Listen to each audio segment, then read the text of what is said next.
So I'm delighted to be here with such an interesting group, and I've already warned them about how this is going to go. Let me introduce them very quickly. Immediately to my left, Andrew Liveris, the chairman and CEO of Dow Chemical. Christiana Figueres, who's the executive secretary of the UN Framework Convention on Climate Change. Bill McDermott, who's the co-chief executive officer of SAP. Wanjira Mathai, who is the project leader of the Wangari Maathai Institute for Peace and Environmental Studies and the vice chair of the board of the Greenbelt Movement, and Luis Alberto Moreno, who is the president of the Inter-American Development Bank.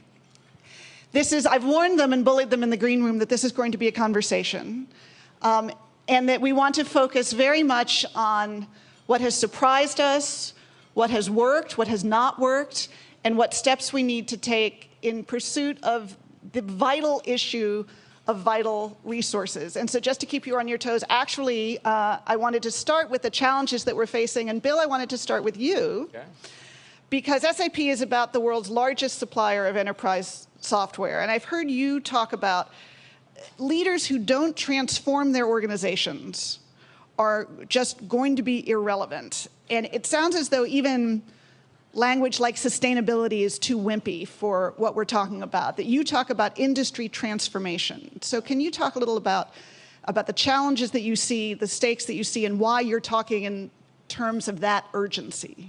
Sure.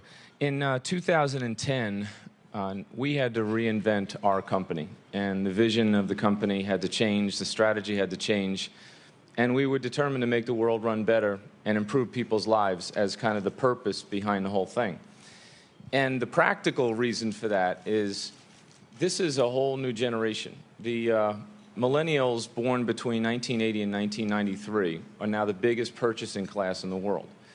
And they have a whole different set of what's important than the baby boomers did. In fact, 84% of the millennials will say their purpose is to help the world.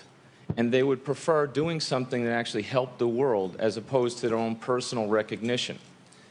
With that in mind, we knew to stay young, to make a difference in this ever-changing economy, we had to shift. So if you look at industries, for example, like banking, there's an example of a bank called Standard Bank in South Africa.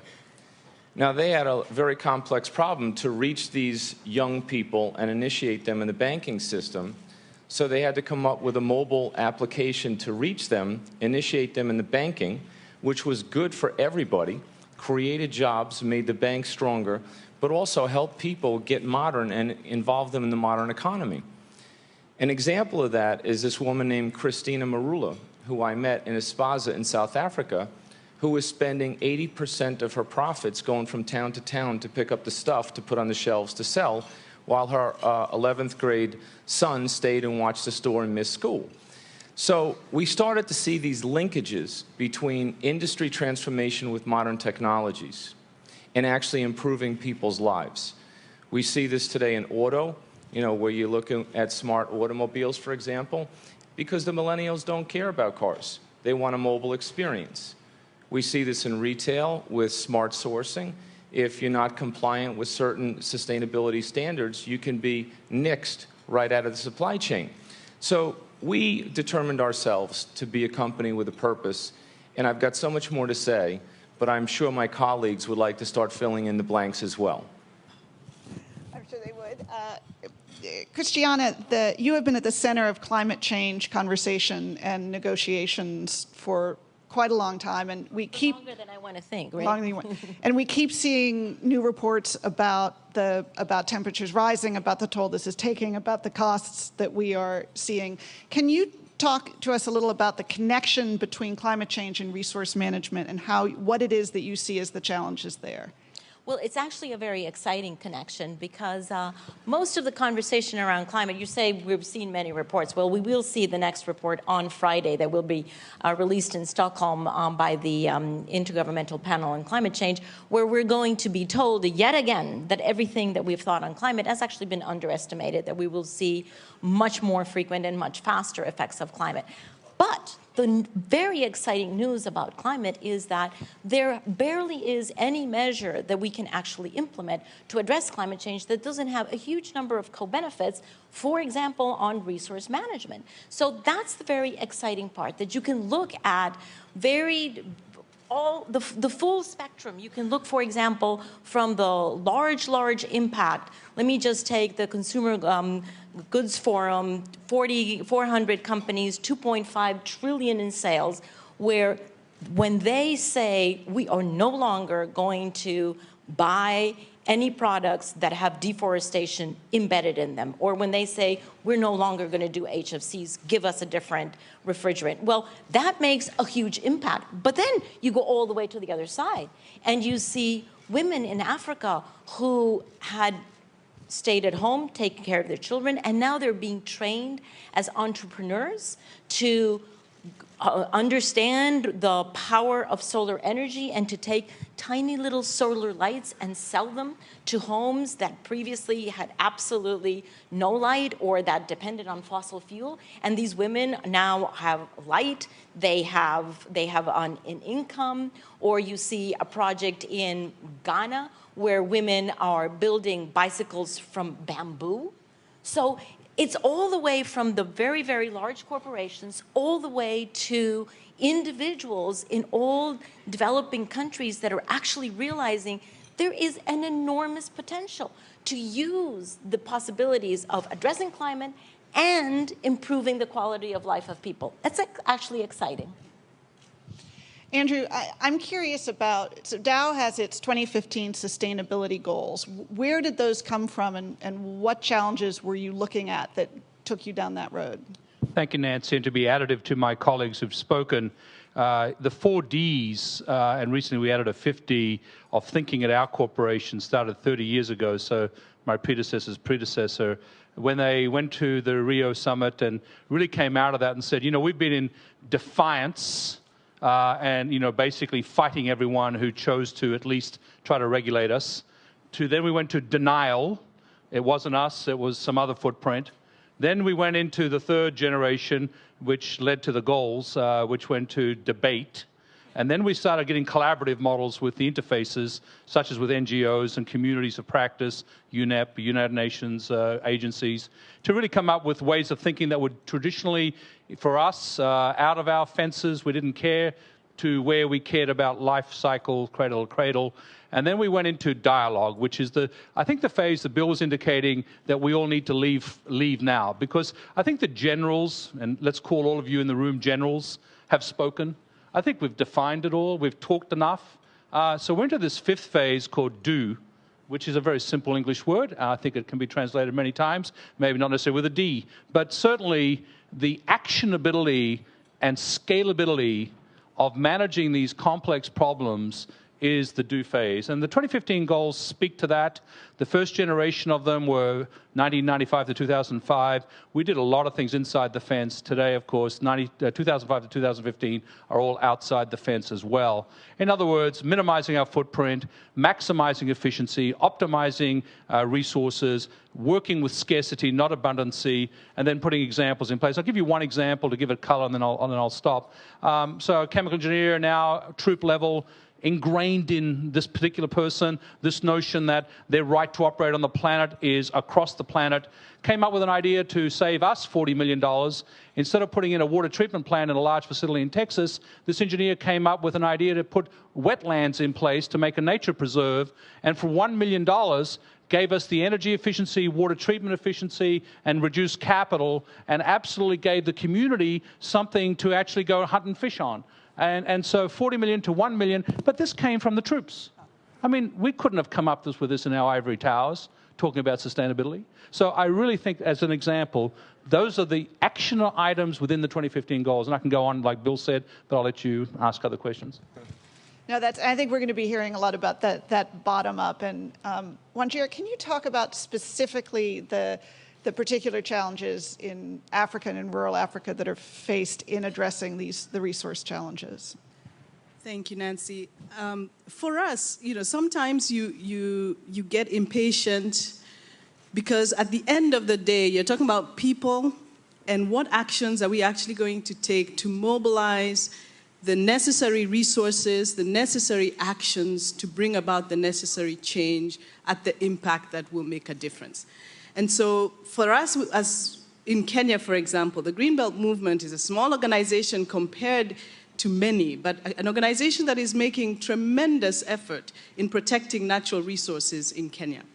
But if you look at the impact of the Greenbelt Movement over the last 30 years, it's almost amazing that we still have a deficit of about 5 billion trees that need to be planted in Kenya to get to the necessary 10%.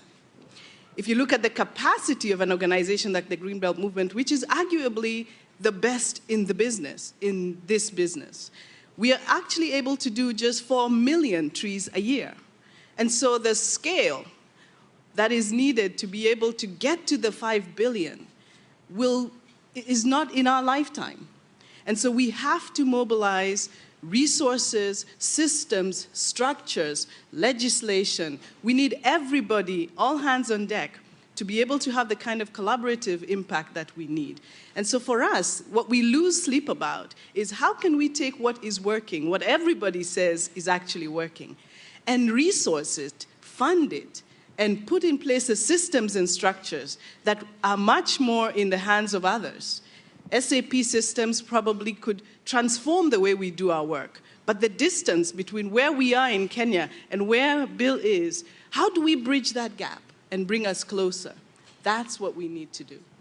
And Luis, are the challenges faced in resource management in Latin America in any way fundamentally different than Africa or North America, or are there common problems with common solutions? Well, they're very big for a number of reasons. Latin America has about 16% of the landmass of the world, and it has more than 50% of the biodiversity of the world. You have the Amazon, which is the biggest water factory in the world. 30% of the natural water resources in the world are concentrated in the Amazon. So the big question is, how do you protect those areas? Countries like Brazil have done very interesting models to protect those areas by creating environmental services, in this case, taxing those who are generating energy from hydro through the Amazon system. And that, in turn, is helping, combined with work with the communities, where most of the communities living in these areas are typically women or indigenous communities. And in those areas, what you've seen is something that is astonishing, that Christiana knows very well, is we've started to see a drop in deforestation. Now, in that case of the Amazon, Brazil is 60% of the Amazon. The other 40% is in another 6 countries. How do you bring those countries to learn from those lessons? And this, at the end, is something that all my colleagues have said here, is how do you build these public-private partnerships? We work with Andrew in a conservation council that the Nature Conservancy put in, with the major global companies from the US, major global companies from Latin America, thinking on specific issues around smart infrastructure, around water, around the buildup that is going to be needed for the future.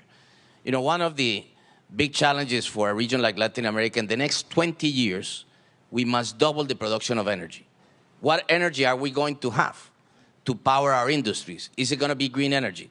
Certainly solar, wind, and other forms of renewables are coming down. How can that be financially viable?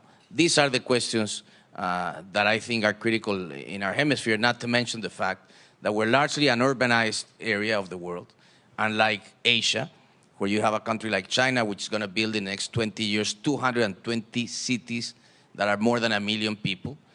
This is going to create, combined with India, huge stresses on natural resources. So it is the countries that are natural resource rich that have a lot to put on the table. How we conserve it, how we work with industries in being smart about conserving it is the big challenge.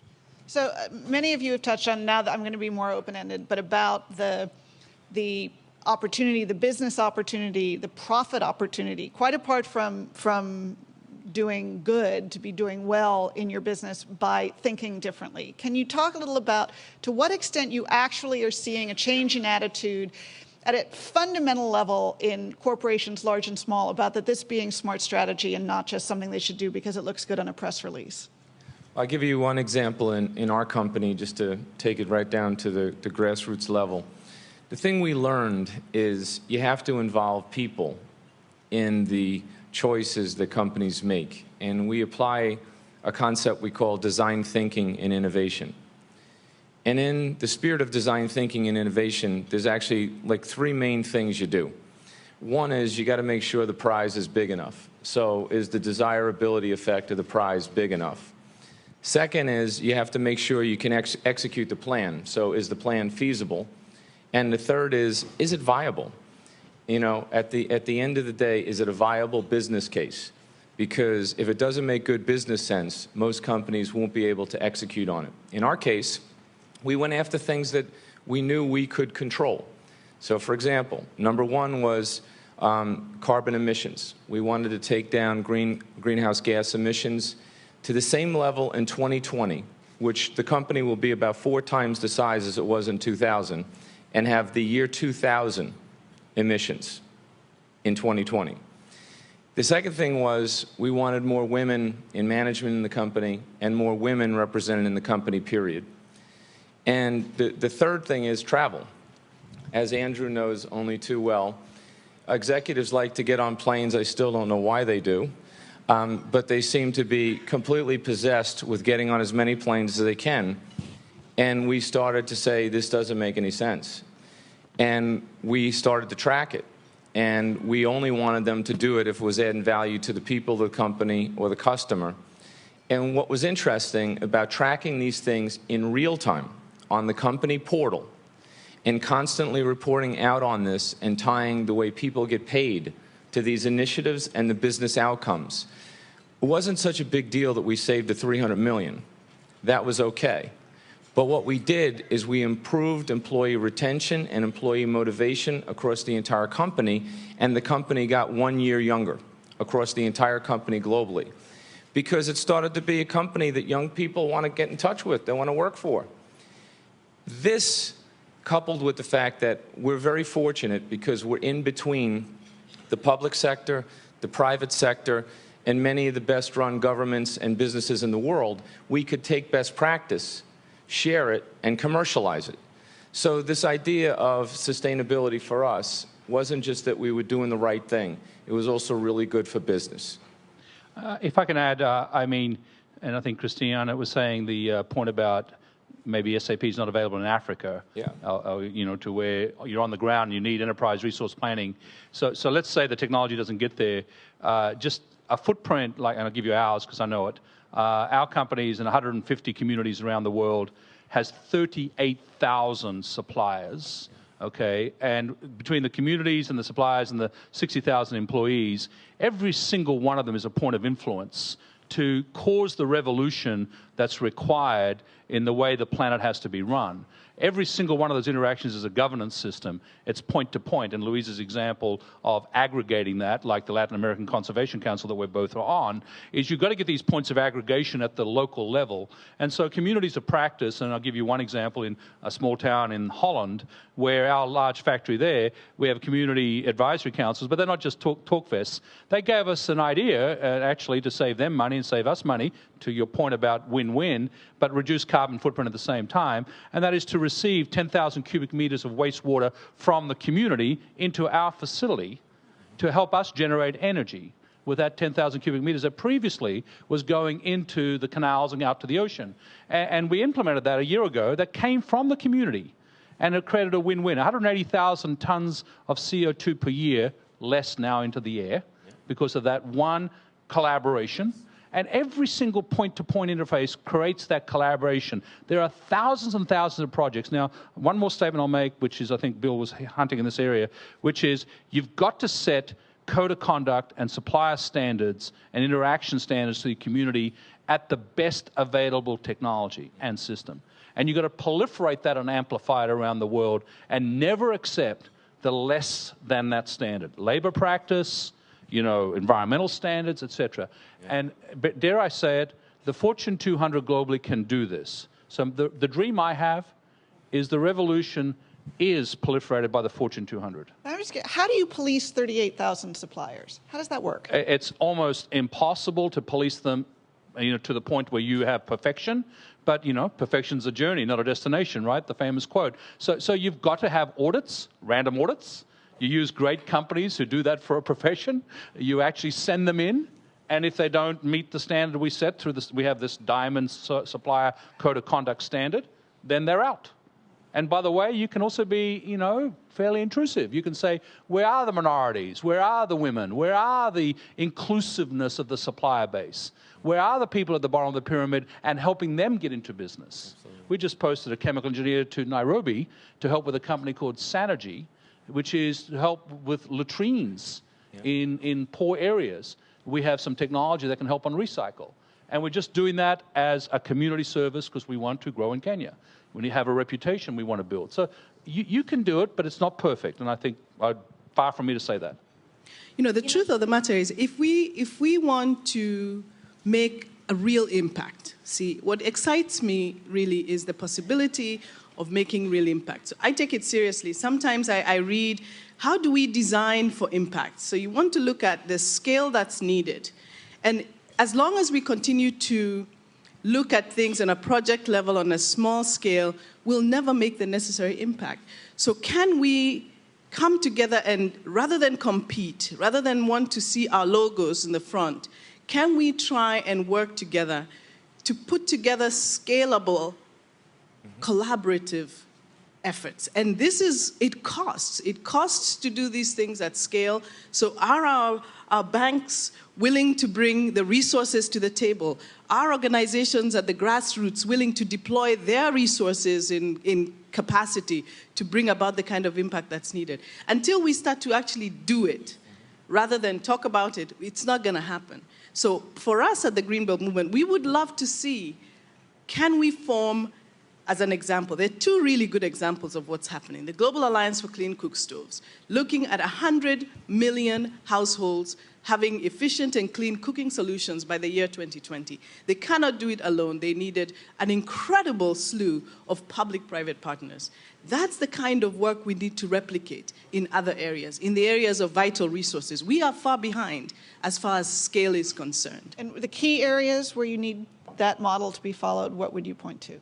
I would point to the protection of key watersheds, for example. If we look at the critical watersheds, the blocks in the Amazon, the blocks in the Congo forest, the blocks in our national countries, and then in the Southeast Asia forest, how do we come together and say, this is a priority for all of us as far as climate is concerned?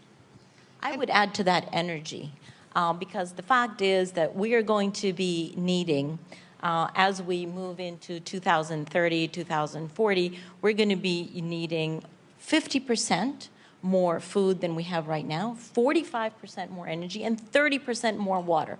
And of those three critical components, the one that is absolutely the driving force is the energy, not the quantity of energy, because we have the capital, we have the technology to produce the energy that the world is going to need. It's the quality of the energy. Is it going to be dirty energy, or is it going to be clean energy? If it's dirty energy, we will not be able to provide food security. We just won't. And water resources are going to be exceedingly, exceedingly difficult. So it's about the quality of the energy. The quality of the energy that we build is going to determine the quality of life. And that's where these companies actually are really taking the lead. And I am really very heartened that there are companies that are taking their management of their resources and their GHG emissions, and I hope, of course, the way you're sourcing energy, of course, to the next level. This is not about the luxury. This is not about corporate social responsibility. This is about corporate strategy. This is about true corporate culture. The transformation needs to really change the way you do business. It can't just be an add-on because we like the community where we work. That's not going to take us to the impact. That is not going to take us to the transformation that we need. It's got to be in the boardrooms. It's got to be the corporate strategy. That's what makes these companies exciting. Yeah, I just want to make one comment on that. This whole idea of strategic sourcing. If you think about the sustainability index, and companies being good citizens now, technology is available where you can create a business network effect. So one large company, one large retailer in particular, got some bad press around their sourcing practices in faraway places. with one move on a modern technology platform, applying the gift of big data and this whole sourcing approach, where the suppliers had to meet certain indexes and certain standards. If they didn't, they weren't allowed in the business network.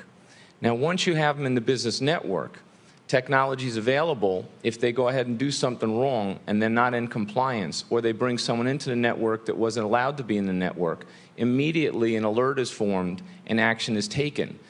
On Africa, 7 of the 10 fastest growing markets in the world are in Africa. We're in Africa, by the way, and I would totally agree with you that you got to take modern platforms, especially applying the power of cloud technologies, where you don't necessarily have to be in the geography, but yet you can still provide access to all the modern technologies through the mobile. The mobile is the new desktop. There's more mobile devices in the world than there are toothbrushes. And kids in Africa give up food so they can pay for their mobile device because they look at it as their entryway into the middle class. So I think technology, not just because I'm with a technology company, it is the one way where you can get scale, you can get transparency, you can get report outs, and you can choose to do business or not do business with companies based on their sustainability initiatives. Luis, do you see as you try to incorporate biodiversity into development goals, is there a tension there, or do you find that that is a natural, organic kind of process to put biodiversity at the centerpiece of development? I think as you hear everybody here in the panel, what they are reflecting is a growing awareness in the world that we no longer have the luxury of having the amount of resources that we had in the past. Just think for a minute. The world took almost thousands of years to get to 800 million people. It gets 800 million people every 10 years. And this is the kind of profound changes that we're having. Therefore, certainly it was because of technology, for instance, in Brazil, that there was a sharp drop in the deforestation, for instance, of the Amazon. There is a growing awareness to citizens that biodiversity is critical. And, the more we talk about it, and if you look at polls that are constantly done throughout, certainly in Latin America, there's a growing awareness. I mean, Costa Rica, for instance, for many, many years now, decided that they will have a neutral footprint. And they're, very close to getting to that. And it was the awareness of the Costa Rican government and the desire, and people like President Figueres and others who follow suit, who basically said, we want to have sustainability at the core and at the form of our development, where we can be carbon neutral. Then there is other issues that I think we collectively as citizens have to think better. Take big cities. I mean, I'll give you an example. In Seoul and Sao Paulo built a mass transit system about the same time, 60 years ago. In Sao Paulo, they've built probably in these 60 years close to 75 kilometers of underground tunnels or of subway system. They've done 4 times as much in Seoul, in a city that is far less inside. Mass transit is a fundamental way to begin to reduce these carbon emissions, to help the biodiversity, the whole footprint that companies and corporations can do through their supply chain, and how consumers begin to price this differently. I think this is another very important point. I give you examples of cosmetic companies which have developed cosmetics out of Amazon-type products that are highly priced and that are sold in many different channels of distribution. So it is things like this that I think not only from the business side, but the growing awareness of society that biodiversity is cherished and defended even more. I want to go back to, Andrew, what you said about the generals and that the conversation has to go much further down to the troops. And Wanjira, of course, this is so central to what you're doing. The resource issues so disproportionately affect women and girls and in so many places, and yet they're often in the least position to take action. Can you all talk about how you are mobilizing for impact at the most basic level, the people who often have the least ability and yet, when mobilized, can make the greatest difference? Yeah, at the Greenbelt movement, we have seen it transform the lives of women at the grassroots when they understand the challenge that they face, but they also understand their role in addressing that challenge. So the heavy lifting, really, in working with communities, regardless of the issue, is do they understand the issue and their relationship to making the change? So we're finding especially that it's critical to spend time and invest energy and resources in community education and empowerment, empowering communities to make those changes themselves. Sometimes it's easier to feel like you want to do it for them. But if you can allow for the time and resources needed to mobilize at the grassroots level and educate for empowerment, that is the beginning of a transformation. We're finding that, for example, a fantastic new initiative, W Power, which was launched very recently at the US State Department, the Wangari Maathai Institute is going to host the hub for this initiative. And what we're trying to do is essentially to demonstrate, use the knowledge that we've gathered over the years to demonstrate that women, if engaged in the energy value chain, if engaged in transforming and in allowing to increase the adoption of the use of clean energy technologies, can drive the green economy much faster than if we continue to discuss at a policy level alone. So we're looking at how can we demonstrate with our own data and our own knowledge over the years that the role of women in clean energy and driving the clean energy economy is central. And so I think that's part of what we are committed to. And certainly at the Institute, we will be focusing on looking at the role of grassroots initiatives in driving the larger issues. If I may, I want to bridge the topic of how to get, the women and how to actually help girls and this education imperative, which all of us need to have as a priority, to this whole notion of the people in the troop level buying into this. A few years ago, we began something called the Sustainability Core, really taken off the Peace Corps idea. And there's a half a dozen large Fortune 100 companies who are a part of this, and I welcome any others to join it. As we speak, we have 50 Dow employees, high potential. The people get selected into this on the ground in Ghana, who are actually teaching, how to do urban farming, how to do infrastructure development of the urban housing kind, and then actually how to go to efficient use of water when most governments haven't set a price point in water, which, by the way, is the biggest issue in water. We have a price point in energy, albeit badly set. Not on carbon. Yeah, and we need to get to that, and that's a whole other topic. But the water issue, and it's related to energy, of course, the water issue, and then how do we actually have arable land and stop deforestation. There's a lot of education imperatives, and lots of us have figured out how to do it for ourselves in our factory environments.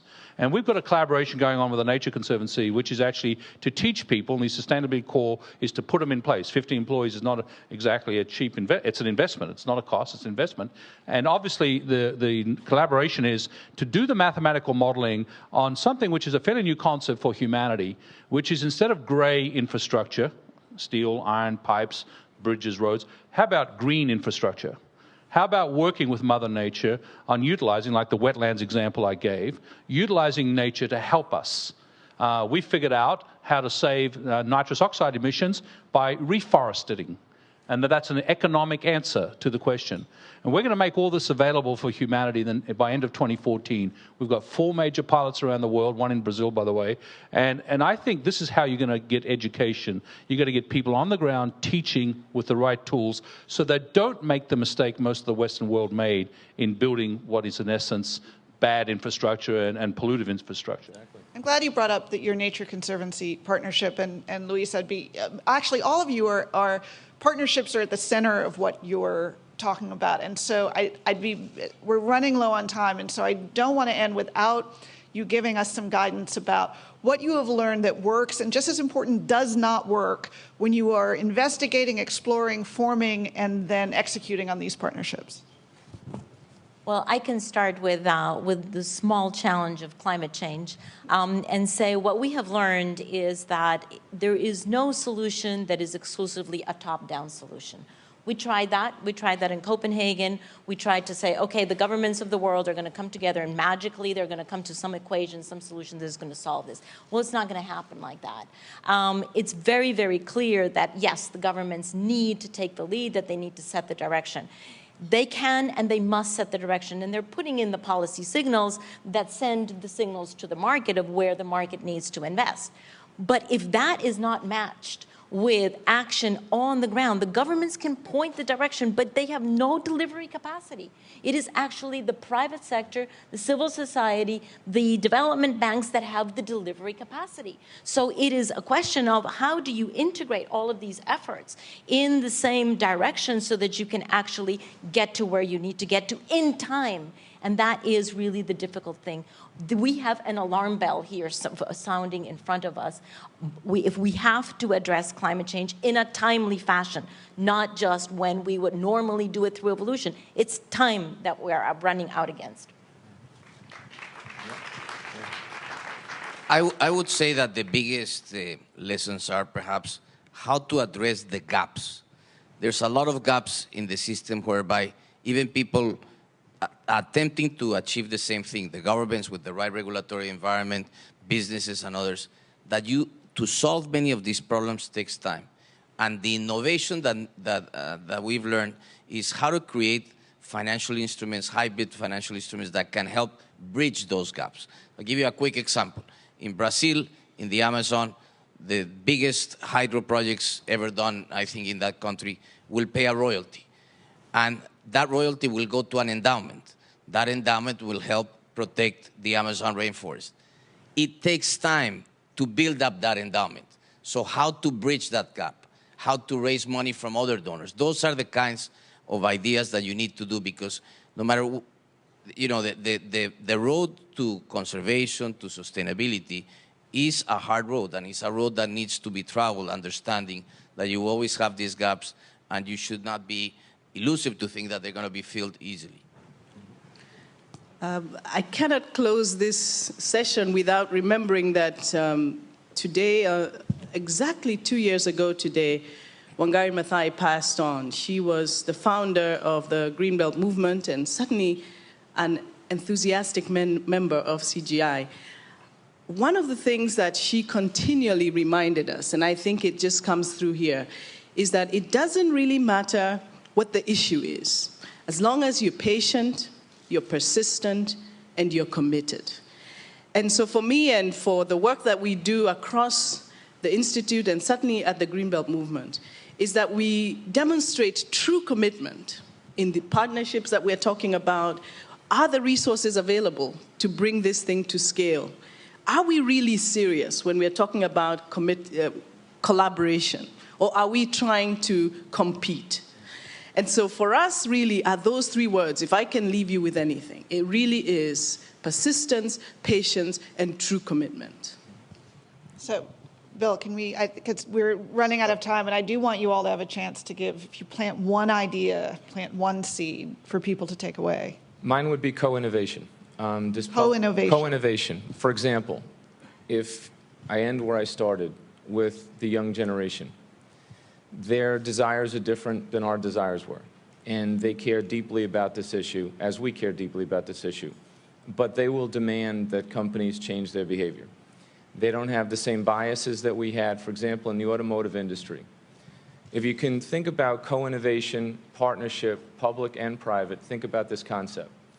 If you don't need anyone to drive the car, and the car is now driving you wherever you want to go and parking itself, and incidentally, when the car needs energy, whatever the energy source is, the car will take the energy and you will not pay for it because the OEM that was partnering with the manufacturer covered that in the overall service to the user.